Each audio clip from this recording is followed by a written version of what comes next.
I got it.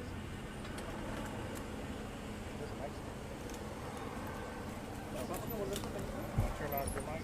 Sure.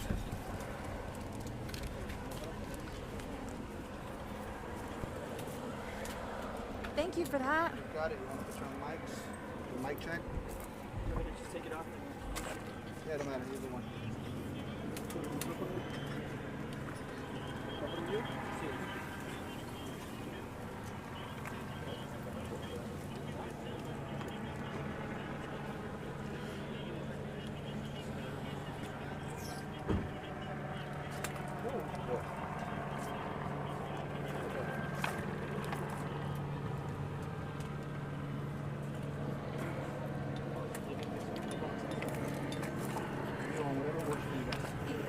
Appreciate you. That's right. There's one right here. That one in front and the mic here.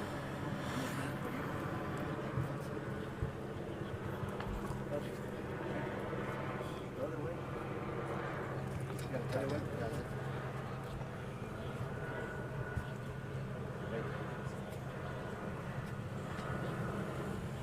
You go? Everybody good? Let me go.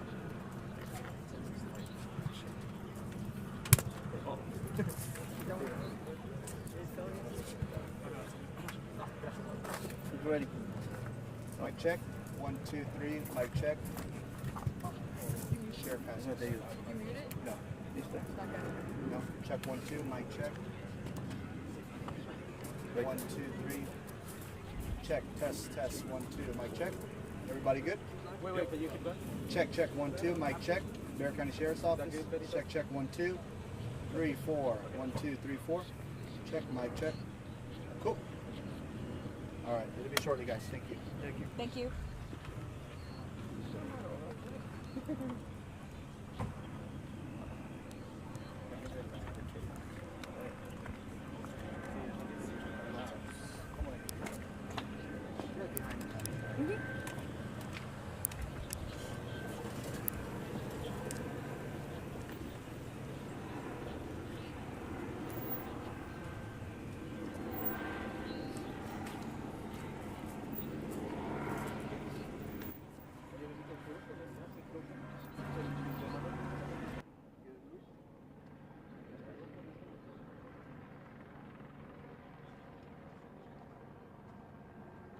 Uno, dos, tres, testing.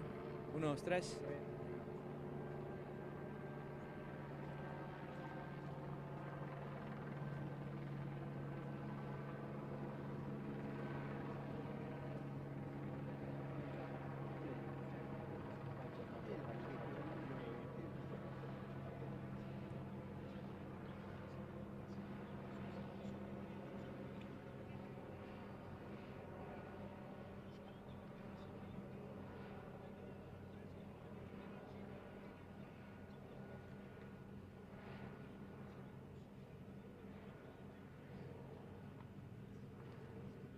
Okay.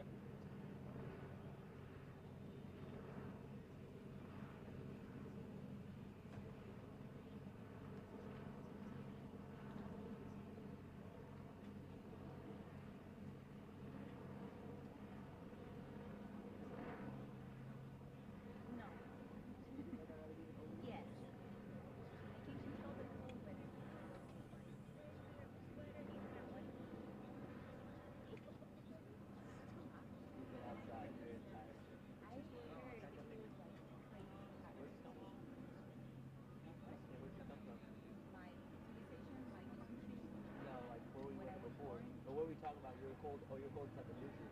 Yes. You had the good life today. It's like a 3 different type of question. No, I wasn't the news. I was blessed. I'm from Colombia, but I'm from Colombia, but I came from Washington. I just moved here 2 more than a month. It's total. Starting with the weather.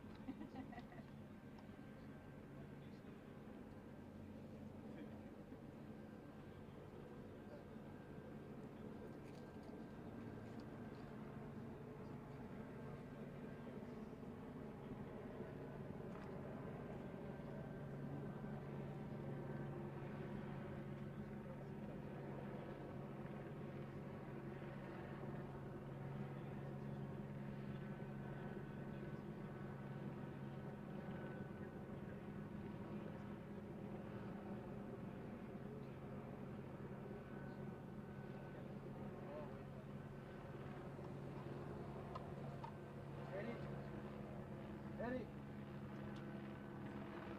Grabador.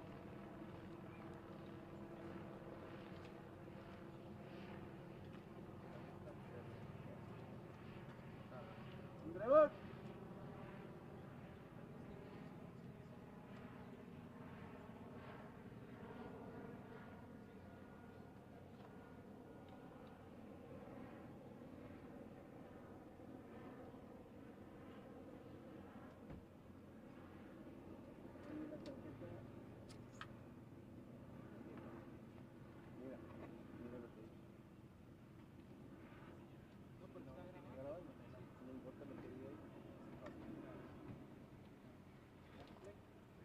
Elisa.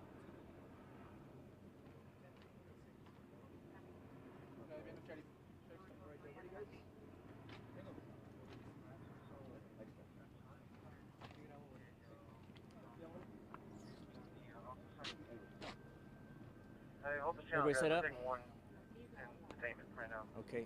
Earlier this evening, we received a call on Aiken Path for a report of a suspicious person. Actually, there were two calls that came in. Initially, the suspect who we're now watching called in to indicate that somebody was following him. We actually believe that he was under the undergoing a mental health crisis. Shortly thereafter, we got a call from a resident that lives back to back with that suspect that said that suspect was actually in her home. She met deputies outside, directed them to the inside of the house. Deputies went into that house on Aiken Path to try to make contact with the suspect, and that's when they began taking fire. He fired upon them at least 4 times, I believe, inside the house. They were able to get themselves and the female resident out of the house safely. And then shortly thereafter, that suspect came back into the backyard of that same home, began firing shots randomly. We believe he was firing into the air. Deputies, I believe, were able to engage with him, but at this point, we don't know that he's been hit. We don't actually believe that he was hit in that exchange.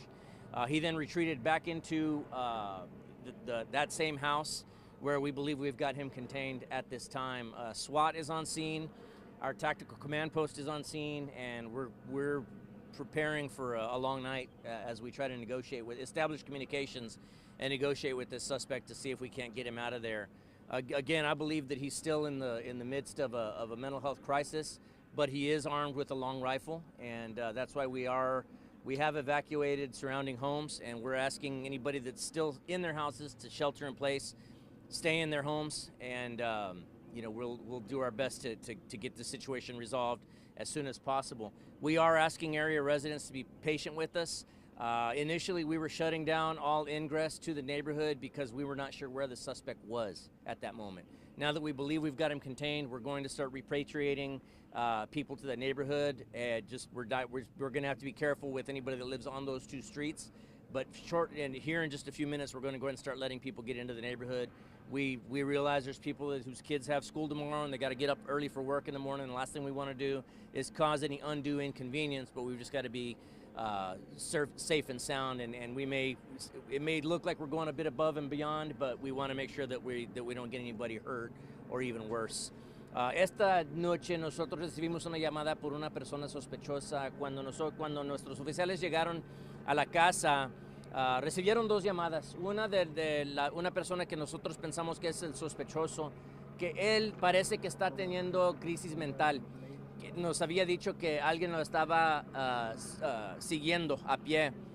Después de eso recibimos otra llamada de una vecina del sospechoso que nos estaba diciendo que él estaba dentro de la casa de ella sin invitar. No lo invitó obviamente, pero él entró a la casa de ella. Nuestros oficiales se encontraron con la residente afuera. Ella los dirigió adentro de la casa. Ellos se pusieron en contacto con el sospechoso por medio de una puerta cerrada. El sospechoso empezó a dispararle hacia los oficiales. Afortunadamente nadie fue baleado.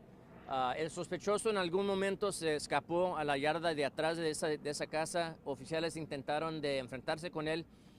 Él empezó a disparar otra vez.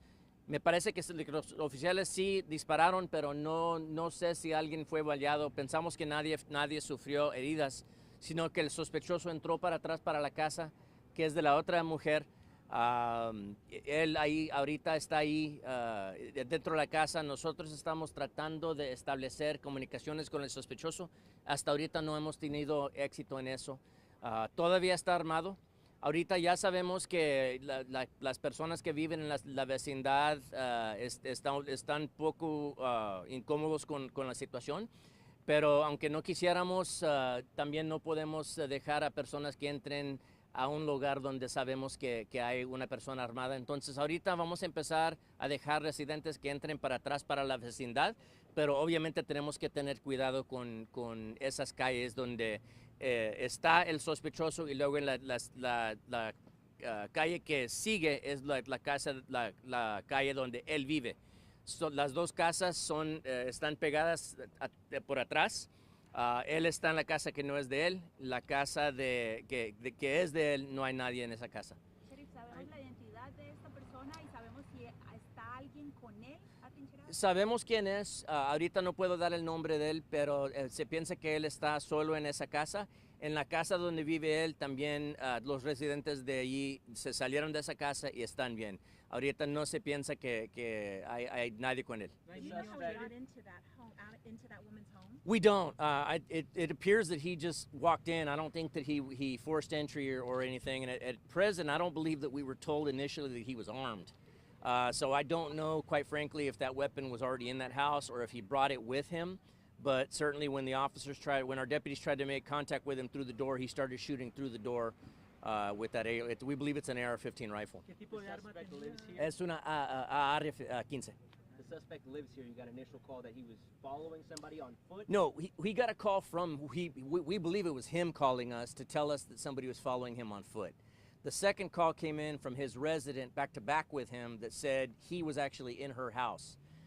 So again, we believe that the first call where somebody was following him, we believe that was probably him in the midst of a mental health crisis, believing that people were following him. We don't know how he became to be armed, if that was the rifle that he brought with him or if it was inside that house, but what we do believe is that at this point he is armed with a long rifle. And so we're certainly being cautious with getting anybody too close to that home. Our SWAT team's out there, they're heavily armored, they're specially trained and equipped for that, but we can't go letting area residents in just too close where they're within rifle shot. Any criminal history? Él tiene problemas mentales ahorita, está en ¿Esta persona ha crisis. tenido problemas Any criminal anteriormente? history?